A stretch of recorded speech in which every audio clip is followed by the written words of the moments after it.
Radio Campus. La science infuse.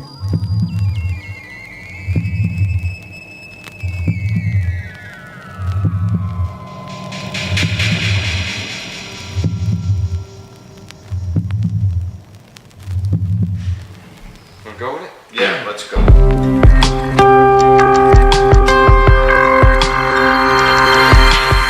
Bonjour à tous, vous êtes sur Radio Campus. Nous nous retrouvons aujourd'hui dans l'émission Science Infuse pour une nouvelle chronique au sujet d'une maladie peu connue du grand public et pourtant très répandue en France et à travers le monde.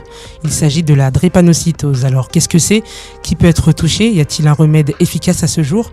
Nous serons en compagnie de Stécie et Laetitia, nos deux chroniqueuses, ainsi que Léo, journaliste scientifique. Bonjour. Bonjour. Dans notre émission, nous recevons Awa War, étudiante en mathématiques à la fac d'Orléans et fille de la fondatrice de l'association des familles drépanocytaires d'Orléans. Bonjour. Bonjour. Ainsi que le docteur Mamadou Niang, médecin au CHR d'Orléans-la-Source, accompagné de Mélanie Bess, infirmière dans le même hôpital. Bonjour. Bonjour. Alors Laetitia, qu'est-ce que la drépanocytose ? Alors, d'après notre ami le dictionnaire, la drépanocytose est une maladie héréditaire du sang caractérisée par une mutation de l'hémoglobine, qu'on appelle hémoglobinopathie, se traduisant par une grave anémie chronique. Alors, qu'est-ce que je suis en train de dire ? En gros, cette maladie se transmet des parents aux enfants et consiste en la malformation des globules rouges. Les globules rouges sont des cellules qui transportent l'oxygène des poumons à tout l'organisme, les organes, les muscles, etc., et qui permettent donc son bon fonctionnement. Ils contiennent l'hémoglobine, la protéine qui donne sa couleur caractéristique au sang et contient du fer. C'est elle qui capte l'oxygène. Dans le cas de la drépanocytose, les globules rouges ont une forme de fossile, ce qui les rend fragiles. Ils peuvent se casser ou alors boucher les vaisseaux sanguins et ralentir la circulation sanguine. Ce qui explique pourquoi les personnes atteintes de la maladie ont des fatigues dues au manque en fer, on parle d'anémie dans ce cas, des essoufflements provoqués par une faible oxygénation des muscles, une moindre résistance aux infections, des crises de douleur à cause des bouchons dans les vaisseaux sanguins. Et Stécie, comment évolue la maladie ? Alors, l'évolution de la maladie est très variable. Elle peut toucher la rate, qui est un organe qui aide à filtrer le sang pour en retirer les substances nuisibles. Celle-ci double de volume et provoque douleur abdominale, une pâleur marquée et une aggravation des symptômes de l'anémie. L'ensemble de ces manifestations est appelée séquestration splénique.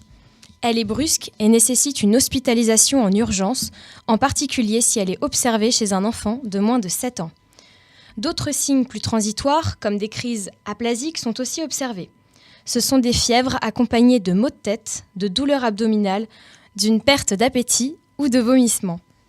Les attaques cérébrales ou accidents vasculaires cérébraux peuvent aussi se manifester chez les enfants. Dans de nombreux cas, elles causent des dommages au cerveau qui entraînent des séquelles motrices et ou physiques. Toutes ces manifestations font de la drépanocytose une maladie invalidante. Elle est d'ailleurs répertoriée dans le classement des 4 grands types de handicap. Les maladies invalidantes sont des pathologies non visibles physiquement, mais qui ont un aspect sur la santé globale du patient. Ils peuvent générer des troubles anxio-dépressifs associés. Une personne atteinte de drépanocytose, par exemple, peut avoir accès aux dispositifs d'aide et d'allocation de la maison départementale des personnes handicapées. Et qui sont les personnes les plus touchées par la maladie ? Les populations africaines subsahariennes, antillaises, d'Asie du Sud, d'Amérique du Sud et méditerranéennes sont les plus touchées. Et les symptômes peuvent apparaître dès l'âge de 3 mois. Laetitia, vous avez dit précédemment que c'était une maladie génétique. Pouvez-vous en dire plus ? Alors, des explications. Pour être malade, donc, il faut avoir les 2 gènes malades hérités du père et de la mère. S'il est sain, ce gène est nommé A. S'il est porteur de la drépanocytose, il est nommé S. Pour être malade, donc, il faut que les 2 parents aient transmis le gène S, le gène porteur. Sinon, on est AS, donc dit porteur sain. Chaque être humain possède de l'ADN, qui veut dire acide désoxyribonucléique. Cet ADN permet de déterminer ce que nous sommes, notre sexe, la couleur des yeux, la couleur des cheveux, etc. L'ADN est sous forme condensée dans les cellules, c'est-à-dire replié sous forme de X appelé chromosome. Ce X est composé de 2 brins. Chaque être humain possède 23 paires de chromosomes qui possèdent des régions permettant de déterminer les caractéristiques propres à chaque individu. Tous les chromosomes sont en double exemplaire, donc nous possédons 2 copies de chaque gène. Un gène peut avoir différentes versions appelées allèles. Par exemple, nous avons un gène qui code pour la couleur des yeux, et ce sont les allèles que nous possédons sur ce gène qui détermineront si les yeux de l'individu sont bleus, noirs ou encore verts. Dans l'ADN, nous avons des régions utiles afin de former des protéines et d'autres non qui seront supprimées. Parfois, ces régions ne sont pas supprimées, ce qui va créer un gène défectueux et donnera une protéine défaillante. Dans le cas de la drépanocytose, l'individu possède des mutations sur un gène présent sur le chromosome numéro 11. Ce gène muté donnera une protéine appelée bêta-globine qui permet de former l'hémoglobine. La maladie peut-elle être détectée facilement ? Alors oui, le diagnostic de la drépanocytose peut être établi par exemple par un frottis sanguin. Cette méthode consiste à étaler du sang sur une lamelle de verre et de l'observer au microscope. Les globules rouges étant normalement sous forme biconcave, si nous observons des globules rouges sous forme de faucille, c'est que l'individu présente une anomalie. De plus, des tests génétiques sont également possibles pour détecter la mutation présente sur le chromosome 11 responsable de cette maladie. Y a-t-il des traitements ? Oui, il existe cependant quelques solutions afin de vivre de façon plus agréable. En premier temps, le sujet malade commence par prendre des antibiotiques par prévention afin de renforcer ses défenses face aux infections, mais aussi renforcer ses vaccins. De plus, un apport en fer et en acide folique est prescrit. Le fer permet de fournir au patient plus d'énergie qu'il perd en grande quantité quand les globules rouges se détruisent. L'acide folique, lui, joue un rôle dans la production de globules rouges et permet donc de remplacer les globules rouges fragiles qui se détruisent. En cas d'anémie sévère, le patient peut avoir une transfusion sanguine à partir d'un patient sain afin de pallier au manque de fer. À l'apparition des crises de douleur, des antalgiques peuvent soulager le patient. Au niveau médicamenteux, par exemple, l'hydroxycarbamide permet d'augmenter la production d'hémoglobine non mutée. Actuellement, le seul traitement curatif existant contre cette maladie est la greffe de moelle osseuse. La moelle osseuse contient des cellules souches. Ce sont des cellules indifférenciées, c'est-à-dire qu'elles ne possèdent pas de rôle particulier. Elles vont choisir, grâce à des facteurs de croissance, de se transformer en globules rouges, en globules blancs, etc. Bref, des cellules du sang. Cette greffe va remplacer les cellules souches mutées du patient par des cellules souches d'un patient sain et compatible, comme par exemple un frère ou une sœur. Cependant, il n'est pas toujours facile de trouver un donneur compatible et la procédure est longue, coûteuse, mais aussi risquée. C'est pourquoi il faut avoir un suivi médical régulier afin de garder sous contrôle l'évolution de la maladie et les dégâts qu'elle provoque. Dis-moi Laetitia, quelles études sont menées afin de trouver une solution durable à cette maladie ? Alors, grâce au traitement, la vie des drépanocytaires dans les pays développés s'est améliorée. Mais malheureusement, leur nombre reste très limité. Réduire l'impact de la destruction des globules rouges, qu'on appelle hémolyse, est un des objectifs de la recherche médicale. En effet, l'hémolyse mène à la libération de l'hémoglobine dans le corps. Cependant, cette libération détruit un gaz important pour la bonne circulation du sang, le monoxyde d'azote ou son petit nom NO. Plusieurs pistes de recherche ont été envisagées. La neutralisation de l'hémoglobine libre ou encore empêcher la déformation des globules rouges. De plus, des avancées dans la compréhension de la maladie ont démontré que les globules blancs, les cellules impliquées dans l'immunité, et la paroi des vaisseaux sanguins jouaient aussi un rôle dans les occlusions vasculaires. C'est notamment grâce à de nombreuses collaborations de longue date entre les régions les plus affectées, comme par exemple l'outre-mer, que des avancées dans le dépistage et le traitement ont pu être faites. Sachant que la drépanocytose est une maladie génétique, les regards aujourd'hui sont tournés vers la thérapie génique. C'est une technique permettant de remplacer le gène malade par le gène sain de la bêta-globine. Des essais prometteurs ont été réalisés sur des modèles animaux. L'année dernière, un enfant de 13 ans atteint de drépanocytose sévère a été traité d'ailleurs par ce même traitement, la thérapie génique. Ces tests ont été dirigés par l'équipe du professeur Marina Cavazana, à l'hôpital Necker Enfants Malades et à l'Institut Imagine. Le patient s'est complètement remis. 15 mois après le traitement, il n'a plus besoin d'être transfusé, ne souffre plus de crise vaso-occlusive et a pu reprendre des activités physiques. C'est une avancée majeure. Comme nous l'a expliqué Laetitia précédemment, la thérapie génique est un sujet de recherche en cours. Monsieur Nyang, que pensez-vous de la thérapie génique comme traitement ? C'est la seule voie de recherche actuelle pour guérir définitivement la malade. Comme vous l'avez expliqué, il s'agit de greffer un gène sain pour au niveau de la bêta-globuline, qui est la mutation génique qui se produit au niveau du chromosome 11, comme vous l'avez dit. Jusqu'à présent encore, à ma connaissance, c'était la réussite qui s'est passée, c'était au niveau des thalassémiques, qui est une hémoglobinopathie similaire à la drépanocytose. Le reste, c'est encore du modèle animal pour les drépanocytoses. Aujourd'hui, le seul traitement curatif que nous avons reste la greffe de moelle, comme vous l'avez expliqué, à partir de cellules souches hématopoïétiques.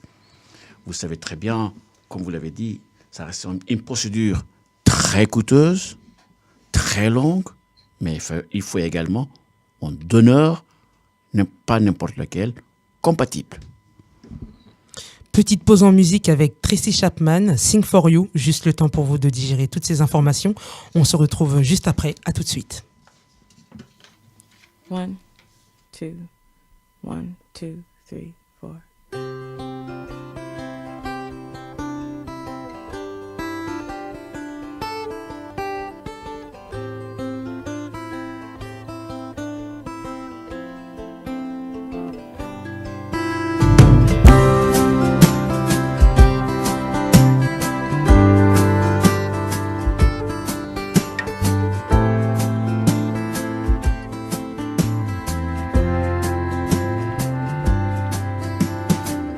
Sweet and high at the break of dawn, a simple tune that you can hum along to. I remember there was a time when I used to sing for you. Do do do do do do do do do do do do do do do do. I used to sing for you. Do do do do do do do do do do do do do do do do do.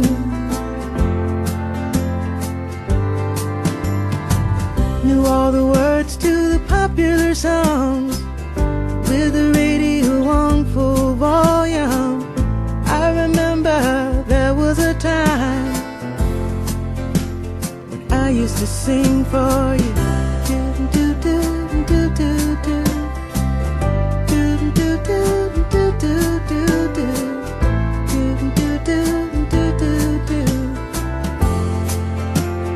I used to sing for you. Do do do do do do do do do do do do do do do do.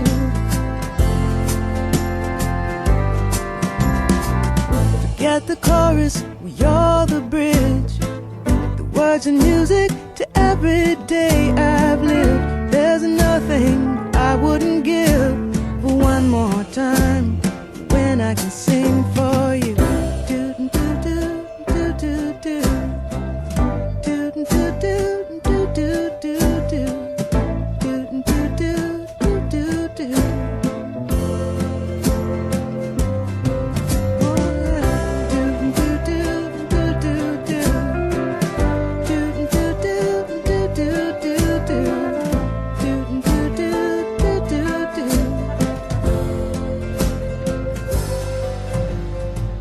Soft and low when the evening comes, holding you sleeping in my arms.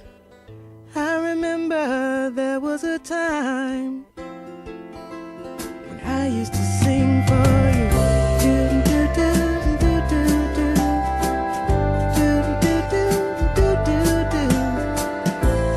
do do do do do. I used to sing for you.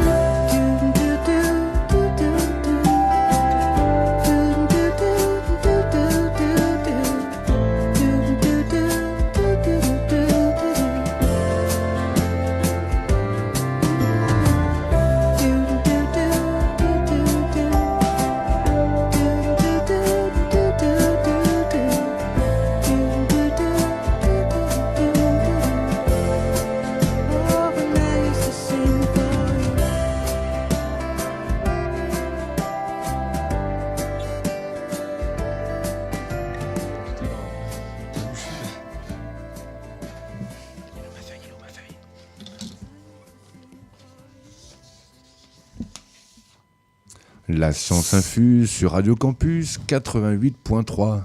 C'est la suite de notre émission spéciale à propos de la drépanocytose. Vous êtes sur Radio Campus. Bienvenue à ceux qui nous rejoignent. Nous reprenons donc avec Mamadou Niang, médecin au service maladies infectieuses et tropicales au CHR d'Orléans-la Source. Alors, monsieur Niang, avant la coupure, vous nous avez parlé de la maladie thalassémique. Qu'est-ce que c'est ? Alors, la bêta-thalassémie, c'est une maladie également génétique qui est similaire à la drépanocytose, mais cette fois-ci, c'est par défaut de production, donc en quantité, alors que la maladie, la drépanocytose, c'est un défaut de qualité. Donc, elle sévit plus dans le bassin méditerranéen et également dans le Moyen-Orient. Alors, en vue des problèmes éthiques que cette thérapie pose, pensez-vous qu'elle sera une solution à long terme ? Ce serait l'idéal. Ce serait l'idéal pour guérir, que les patients puissent guérir définitivement de la thérapie génique. Est-il facile pour un enfant de vivre avec cette maladie au quotidien ? Aujourd'hui, c'est toujours difficile pour un enfant de vivre une maladie chronique, c'est sûr. Mais aujourd'hui, grâce au progrès actuel et une prise en charge optimale, quand je dis une prise en charge optimale, c'est qu'on est dans un pays développé, avec un niveau de santé élevé, on arrive à soulager les douleurs, à prescrire des traitements qui ralentissent le nombre de crises drépanocytaires, donc ce qui fait que les gens apprennent à vivre mieux avec leur maladie. Avez-vous déjà vu beaucoup de cas dans votre carrière de patients atteints de drépanocytose ? En fait, je voulais juste réagir sur le fait comment les patients réagissent. En fait, chaque drépanocytaire réagit différemment. Par exemple, moi et mon frère, on est tous les deux SS, mais lui, il a vécu la maladie totalement différemment de la mienne. Il a eu beaucoup de crises et beaucoup de complications.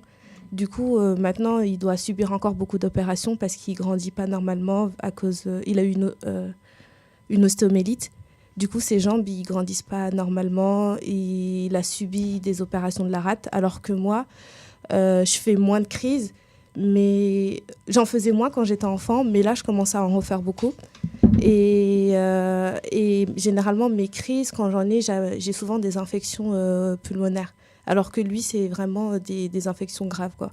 Du coup, chaque enfant, chaque drépanocytaire... Alors, sans indiscrétion, quel âge a votre frère déjà ? Il a 19 ans.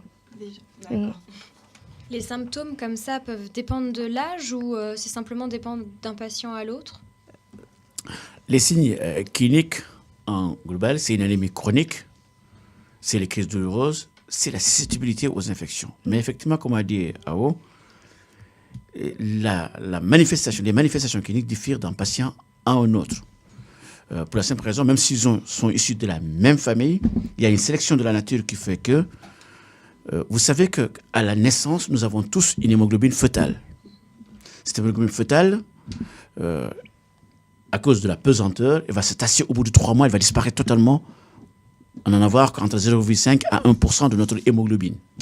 Elle sera remplacée à partir de 4 mois par une hémoglobine adulte, qui est notre hémoglobine normale.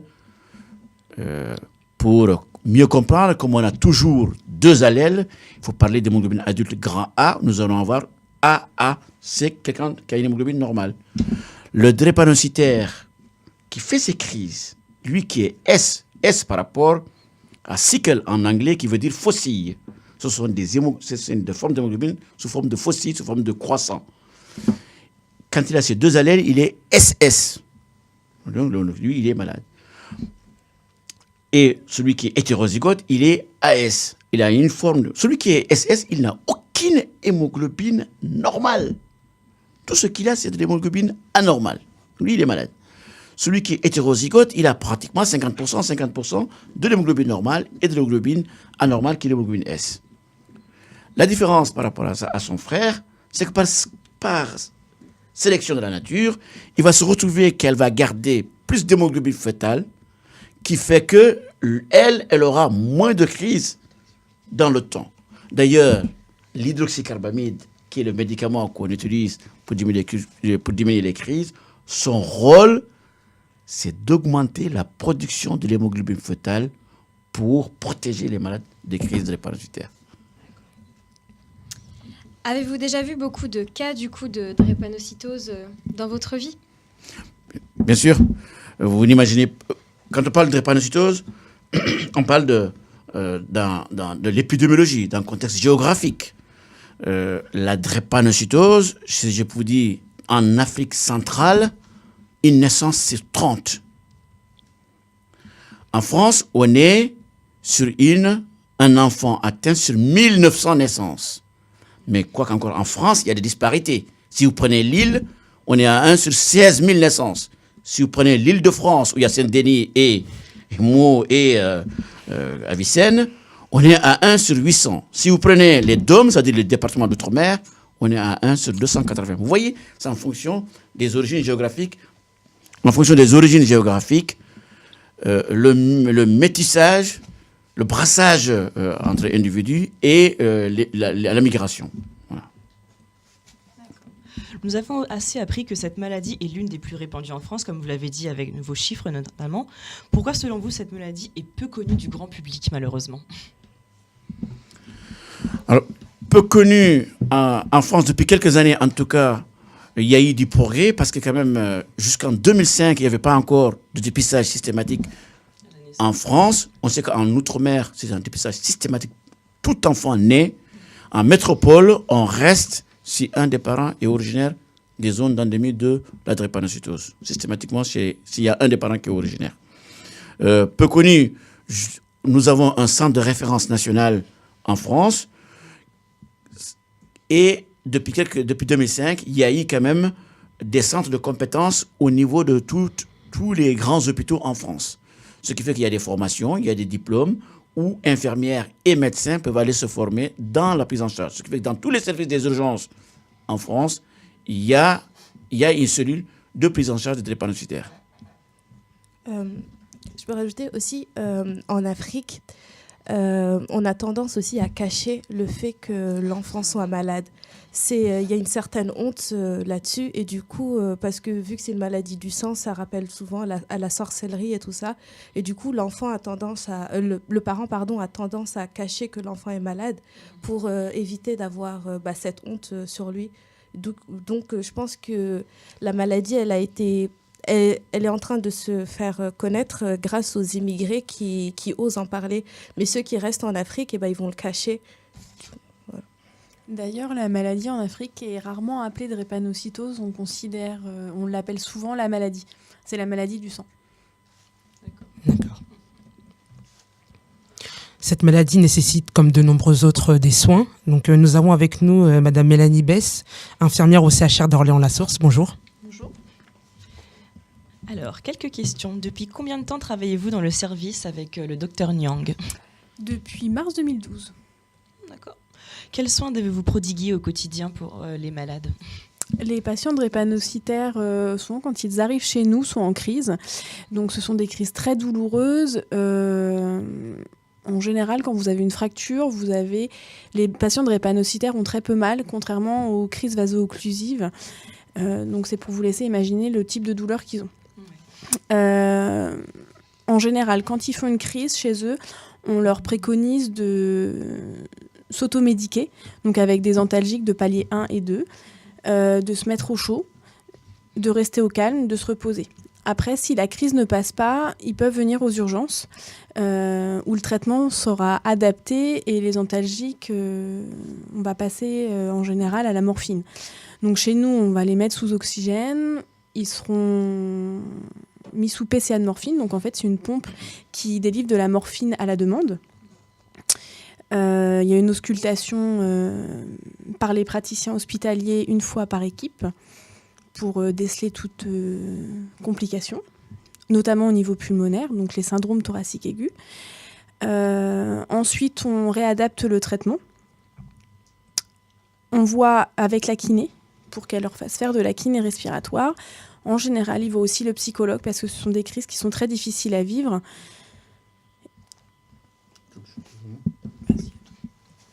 Je sais pas si vous voulez formuler la question. Alors, vous avez parlé de beaucoup de traitements aux antidouleurs. Est-ce qu'il n'y a pas des risques d'accoutumance justement chez les malades? Effectivement, il y a certains médicaments qu'on essaie de contre-indiquer de telle sorte tout ce qui est dérivé morphinique À domicile, en tout cas, on essaie de ne pas en donner aux malades et on essaie de donner des conseils, de ne jamais prendre parce qu'il y a un risque d'accoutumance. Et quand les gens arrivent, déjà, ils ont déjà fait les effets secondaires de tout ce qui est dérivé morphinique. Je reviens juste sur la prise en charge de ces crises douloureuses intenses qu'on appelle les crises vaso-occlusives. Vaso-occlusives, c'est-à-dire qui obstruent le diamètre des vaisseaux, des petits capillaires. Et effectivement, ce qu'on appelle les urgences drépanocytaires. Un travail colossal a été fait dans notre service de maladies infectieuses tropicales pour gérer au mieux ces urgences drépanocytaires. Donc, on parle ici de tout ce qui est morphinique, le dérivé morphinique, jusqu'à comment dirais-je, la kinésithérapie incitative pour éviter les complications des crises drépanocytaires. Mais l'autre travail qui manque, c'est le suivi régulier des patients. Et pour éviter justement, pour éviter les crises vaso-occlusives, donc comme le docteur Nyang l'a dit, le suivi médical est très important et notamment aussi l'éducation thérapeutique, donc pour apprendre dans un premier temps aux parents, à l'enfant, qui ensuite deviendra adulte, à gérer ces crises et à éviter les crises. Alors, je vais aussi vous demander quelle est la moyenne d'âge à peu près des patients dans votre service. Ça peut dépendre. C'est des jeunes. À la moyenne d'âge, c'est-à-dire jusqu'à quel âge on les voit encore, mais Alors, je sais que les drépanocytaires vivent mieux. Hein. On a même des drépanocytaires retraités. Hein. Donc, il y a un niveau de vie quand même. L'espérance de vie est très bon en France. Hein. Mais l'enfant drépanocytaire, les gens à partir de 4 mois, ils manifestent leurs signes cliniques, donc ils sont drépanocytaires, ils sont suivis. Mais après, du coup, comme vous le disiez, à partir d'un certain stade, on leur apprend à gérer leur crise tout seul, pour qu'à partir d'un certain âge, quand ils sont adultes, ils les gèrent tout seuls. C'est ça, donc on les voit beaucoup moins dans la logique. Après, on garde quand même un suivi médical 1 à 2 fois par an. Je reviens à cette question qui est extrêmement importante, celle que vous venez de dire. C'est ce qu'on appelle la transition adolescence-adulte. C'est-à-dire, l'enfant va se séparer de son pédiatre, va se séparer de l'accompagnement avec sa maman, et qui va venir tout seul, à l'âge 15-16 ans, rencontrer son médecin pour la première fois. Ça, c'est générateur de rupture de suivi. Et ça, on insiste beaucoup là-dessus. C'est générateur de rupture de suivi, parce que généralement, c'est la maman qui s'en charge, le pédiatre et tout. Et dans ce coup, il devient adulte, on ne le voit plus et ça occasionne des crises douloureuses et un cycle qui est tout à fait infernal. Qui aurait pu être évité. Ouais.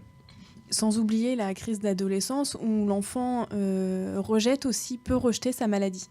Comme c'est une maladie chronique, il a aussi envie de faire ce qu'il a envie, ce qui peut être compréhensif, et de faire aussi comme les autres. Chose qu'il ne peut pas forcément faire quand il est drépanocytaire. Mais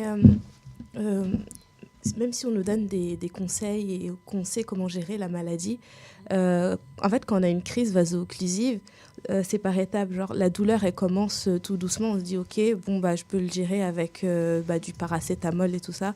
Mais la douleur, en fait, elle devient tellement intense que des fois, même les antalgiques de niveau 2, ils ne suffisent pas. Et du coup, c'est là qu'on est obligé d'aller à l'hôpital.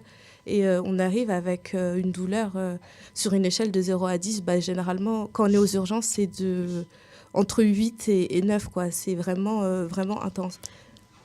Et pour le coup, quand vous allez à l'hôpital, est-ce que vous êtes gardé ou pas? Ou vous soignez vos crises et vous pouvez partir ensuite? Généralement, on reste minimum 1 semaine à l'hôpital. Ah oui, quand même. Oui. Et voilà, une crise douloureuse dure en moyenne 3 jours. Donc, ce qui fait qu'en dehors des complications qui vont survenir, généralement, ils sont gardés effectivement entre 3 jours et 7 jours. Le temps que la crise retombe. Merci au docteur Mamadou Nyang et à l'infirmière Mélanie Bess d'avoir répondu aux questions de Stécie et Laetitia. Dans la suite de notre émission, Awawar, étudiante à la faculté d'Orléans, répondra à nos questions. Mais avant cela, Tchégué avec Survivor.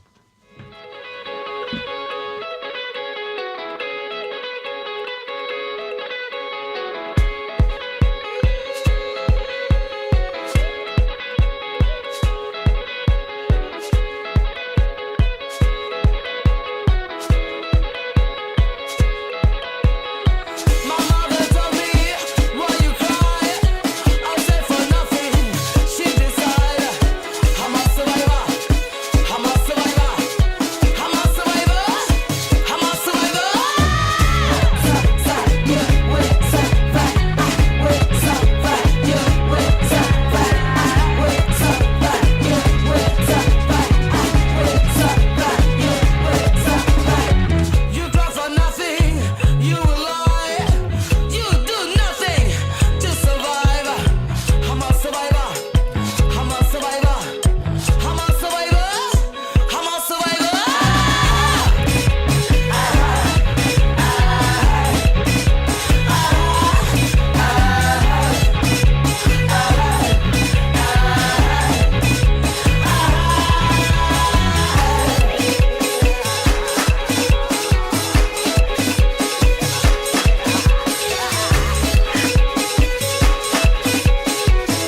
On estimerait à plus de 500 000 nouvelles naissances d'enfants atteints de la drépanocytose par an dans le monde. C'est donc une maladie peu connue, mais qui pourtant concerne pas mal de monde. C'est le cas de Madame Ramatoulaye War, qui a décidé de fonder l'association des familles drépanocytaires, et de Hawa War, étudiante à l'Université d'Orléans en mathématiques. Cette étudiante fait partie des personnes atteintes de la drépanocytose. Comment concilier maladie et vivre sa vie? Bonjour Hawa. Bonjour. Alors bonjour, est-ce que tu peux nous dire un petit peu depuis combien de temps existe cette association et en quoi consiste-t-elle exactement? L'association, elle est très récente. Du coup, la décision, elle a été prise le 11 janvier 2018. Et nous, on veut vraiment sensibiliser le dépistage avant le mariage, parce que le plus dangereux, en fait, dans la drépanocytose, c'est pas les SS, c'est les AS, parce qu'ils savent pas forcément qu'ils sont malades, mais ils sont porteurs du gène. Et du coup, quand ils vont se marier et faire des enfants, ils auront des enfants malades. Et du coup, la maladie, elle va se développer comme ça, alors que les SS, excusez-moi, eux, ils savent qu'ils sont malades. Du coup, on va faire beaucoup plus attention. On veut aussi informer de cette maladie parce que, comme vous l'avez dit, il y a beaucoup de malades en France, mais pas beaucoup de gens connaissent cette maladie. Stopper la discrimination envers les malades, parce que généralement on pense que les drépanocytaires, vu qu'ils peuvent pas faire de sport, qu'ils se fatiguent très vite, qu'on est des feignants, alors que pas du tout. Vu qu'on veut lutter contre cette image, on est des bosseurs, on essaye de se donner à fond, mais on a souvent l'image il est drépanocytaire, il va être fatigué au bout de 2 minutes, alors que on essaye de faire de notre mieux, quoi. Et c'est plus du courage, justement. Voilà, c'est ça. Et on aimerait bien étendre le réseau des membres, parce qu'il y a plusieurs associations en France ou dans le monde, mais il n'y a aucune communication entre elles. Et du coup, on aimerait bien faire des liens, des connexions. Et récemment, on a été en contact avec l'association des drépanocytoses de Mauritanie, avec Mariam Wane. Et on va voir pour faire une branche en Mauritanie pour qu'il y ait la liaison entre la France et la Mauritanie. D'accord. Et toi, comment est-ce que tu gères la maladie quotidiennement? Tous les jours, je dois prendre mes traitements. Il ne faut pas que j'oublie mes médicaments. Mais quand je ne suis pas en période de crise ou de stress intense, c'est comme si je n'étais pas malade, quoi. Je le ressens quand on doit faire des activités sportives ou des trucs très intenses. Quand je vois que je me fatigue vite par rapport aux autres, que je m'essouffle vite. Et en période d'examen aussi, c'est assez stressant parce que vu que je suis stressée, je me fatigue plus vite et là, j'ai beaucoup plus de crises.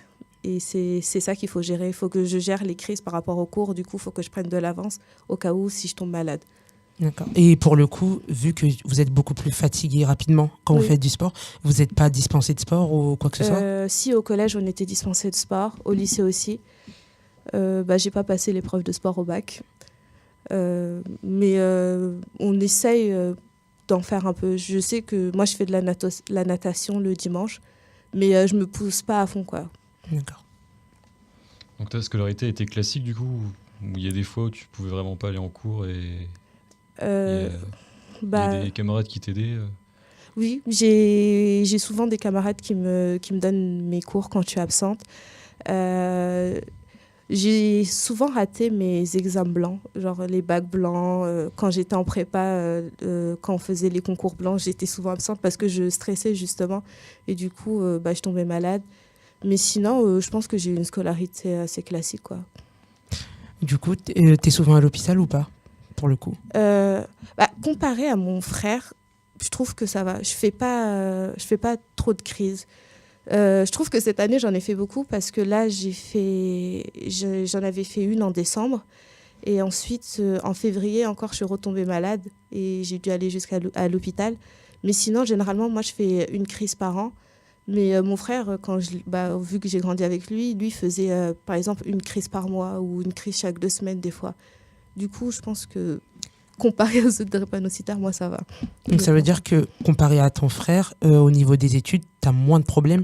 Ah oui, j'ai beaucoup moins de problèmes. Je sais que lui, il n'a pas fait le CP du tout, parce qu'avec les complications qu'il a eues, il a passé toute l'année du CP à l'hôpital, vu qu'il était en rééducation.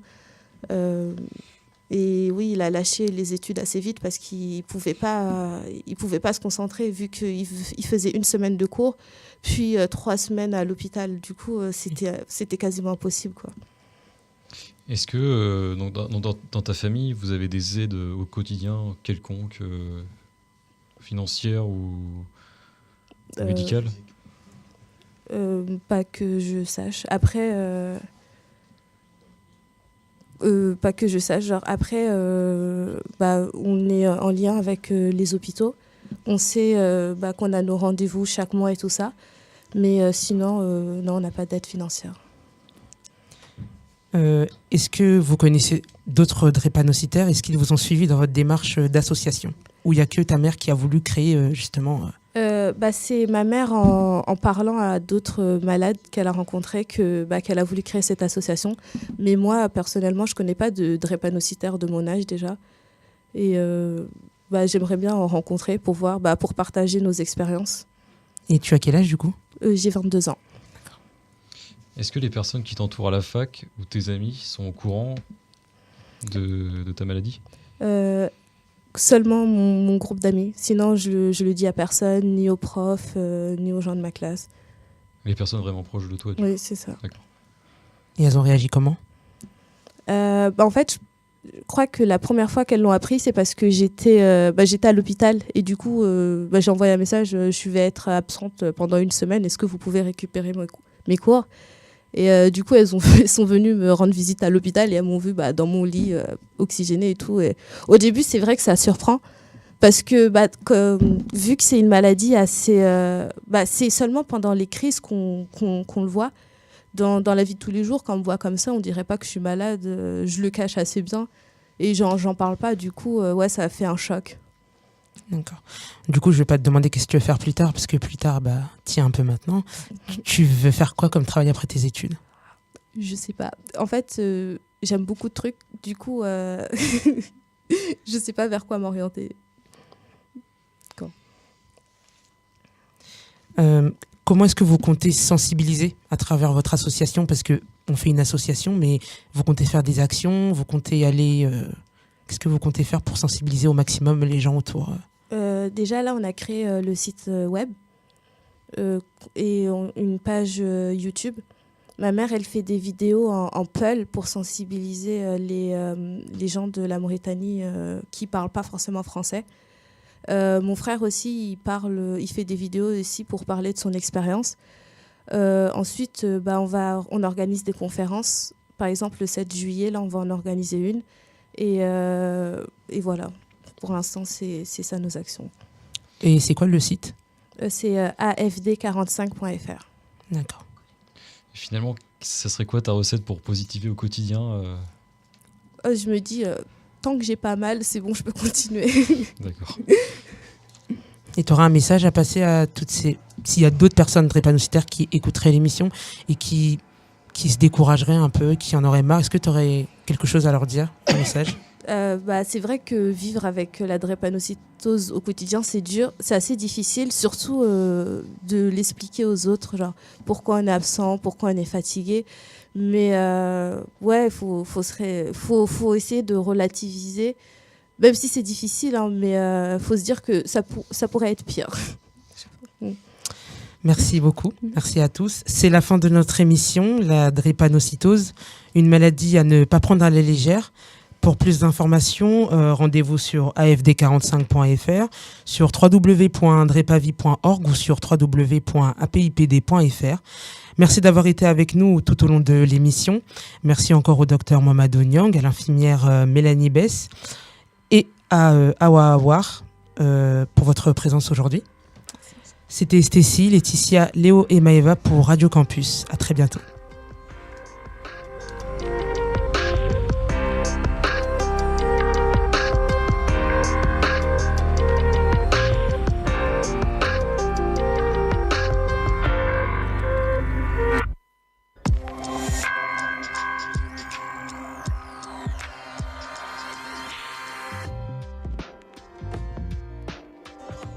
Radio Campus. La science infuse.